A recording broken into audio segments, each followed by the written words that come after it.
In the autumn of 1943, the skies over Nazi Germany had become a funeral pyre. For the young American men flying inside the fragile aluminum skins of B-17 bombers, completing the required 25 missions was a statistical impossibility. Survival rates had plunged to a horrifying 25%. Every single mission was a flight into hell, a gamble against odds so steep that death felt less like a risk and more like an inevitability. The strategic bombing campaign, which was supposed to cripple Germany from the air, was on the very brink of total failure. The Luftwaffe, the German Air Force, was winning. But in the darkest hour of the air war, one general would make a decision so radical, so controversial, that his own men would call it a death sentence. They were wrong. It was the masterstroke that would break the back of the German Air Force in just a few short weeks. The crisis reached its bloody peak on October 14, 1943, a day that would be forever known as Black Thursday. On that day, 291 American B-17s were sent to strike the critical ball-bearing factories at Schweinfurt. They reached the target, but the journey back was a massacre. 60 bombers, each carrying 10 men, were shot out of the sky. Another 17 were so badly damaged they had to be scrapped on landing. In a single afternoon, 600 American airmen were lost. The 8th Air Force was being bled dry. The core of the problem was a simple, fatal flaw in American strategy. The fighter escorts, powerful P-47 Thunderbolts and P-38 Lightnings, didn't have the fuel to fly all the way to distant targets deep in Germany. They were forced to turn back at the border, leaving the bombers to fly on alone. It was at that precise moment that the German wolves would descend. Under the existing doctrine, a pilot's duty was crystal clear. A sign hanging in the office of the 8th Fighter Command read, "The first duty of 8th Air Force fighters is to bring the bombers back alive." This defensive mindset, championed by commanders like General Ira Eaker, forced the fighters to fly in a tight, protective formation around their charges. It seemed logical, but it was a tactical disaster. German pilots could mass their forces just out of range, choose the perfect moment to attack, and then dive through the bomber formations with total impunity. American fighters were always reacting, never initiating. They were shepherds, not hunters. But that was all about to change. A new commander was on his way, and he didn't think like a bomber pilot. In January 1944, General Jimmy Doolittle took command of the 8th Air Force.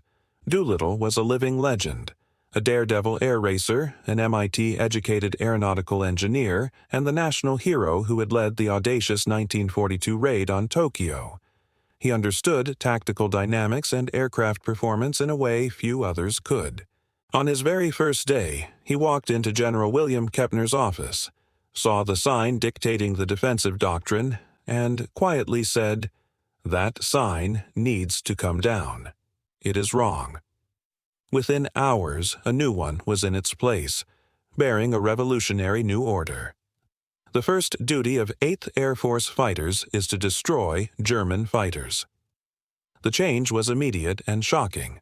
Fighters were no longer leashed to the bombers.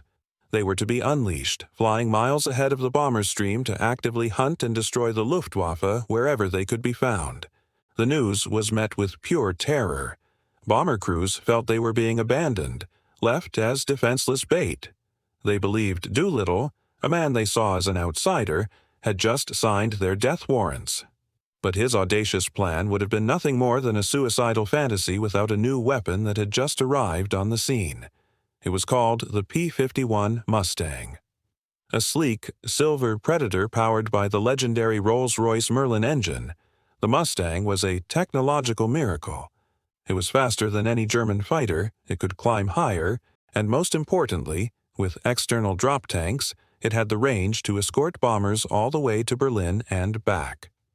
For the first time, American pilots had an aircraft that could go anywhere the bombers went and dominate the fight when they got there. As Captain Chuck Yeager, who would later become the first man to break the sound barrier, said it simply, "This changes everything." The older fighters had to leave their little friends, the bombers, to fend for themselves deep in enemy territory. The Mustang could stay with them to the target and beyond. Doolittle now had both the strategy and the weapon. The stage was set for a showdown, and the confident Luftwaffe was about to walk straight into a trap. In late January 1944, the new tactics were put to the test. P-51 Mustangs roared ahead of the bomber stream, hunting. Near Bonn, they spotted a formation of 50 German Messerschmitts climbing to intercept the bombers. The Germans, accustomed to attacking at their leisure, were suddenly ambushed from above by superior fighters. The battle was a blur of chaos and violence. In just 8 minutes, 13 German fighters were blasted from the sky. The rest scattered, never even reaching the bombers. Colonel Donald Blakesley, a legendary fighter commander, captured the brutal new reality. We caught 20 Focke-Wulfs forming up. We had speed, altitude, and surprise. It was a slaughter. For the bomber crews, the flight was eerily quiet. The massive, organized waves of German attacks they had come to dread simply never materialized. The wolves had been killed before they could reach the flock. But these initial skirmishes were just a taste of what was to come. A massive, week-long operation was being planned, an operation designed to intentionally lure the entire Luftwaffe into a fight to the death. It was called Operation Argument, but history would remember it as Big Week. The plan was simple and brutal. Send waves of American bombers to attack vital German aircraft factories, targets so important the Luftwaffe would be forced to defend them with everything they had. The factories weren't the primary target. The real targets were the experienced German pilots. The bombers were the bait. On February the 20th, 1944, over 1,000 American bombers and hundreds of fighters swarmed into German airspace. The Luftwaffe responded, scrambling over 900 fighters of their own. The sky erupted into the largest air battle in history. But this time, the American fighters weren't tied to the bombers. They hunted relentlessly across hundreds of miles of sky, ambushing German formations as they took off, as they formed up, and as they approached the bombers. The results were catastrophic for the Luftwaffe.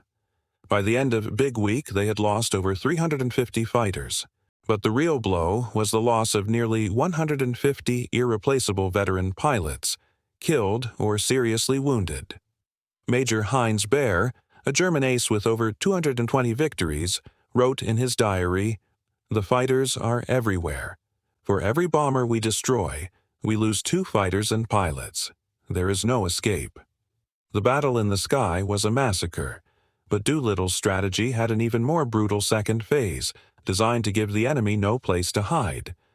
Doolittle's order had a second, vicious component.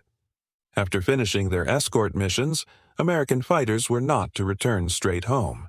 Instead, they were to drop to low altitude and sweep across Germany, strafing any target of opportunity. This turned the entire country into a free fire zone. Airfields were hit the hardest. German pilots returning from exhausting combat would find their home bases under attack, their comrades being killed on the ground as they tried to land. Parked aircraft, fuel trucks, and maintenance hangars were all set ablaze. Major Gunther Rahl, another top ace, described the psychological impact. "We used to feel safe on our own airfields. Now, nowhere is safe. We cannot maintain operations under constant attack." The relentless pressure shattered the Luftwaffe's morale and its ability to function. Between January and May of 1944, over 1,000 German fighter pilots were killed or wounded, a quarter of their entire force. The experienced veterans were systematically eliminated, replaced by terrified teenagers with barely 100 hours of flight training who were thrown into combat against the best pilots and planes in the world. Their life expectancy was measured in a handful of missions. The Luftwaffe was shattered. The proof of this stunning victory wouldn't be found in statistics, but in the empty skies over the most important battlefield of the war. On June 6, 1944, the world held its breath as Allied forces stormed the beaches of Normandy. It was D-Day, the beginning of the end for Nazi Germany.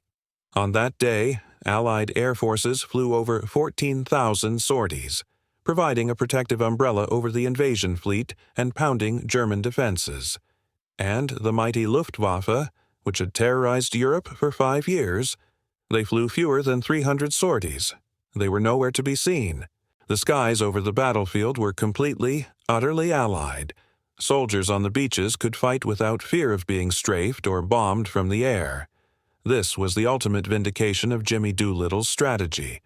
General Eisenhower, the Supreme Allied Commander, stated it plainly. The Air Forces had given them the freedom to operate without enemy air interference, the one thing essential for success.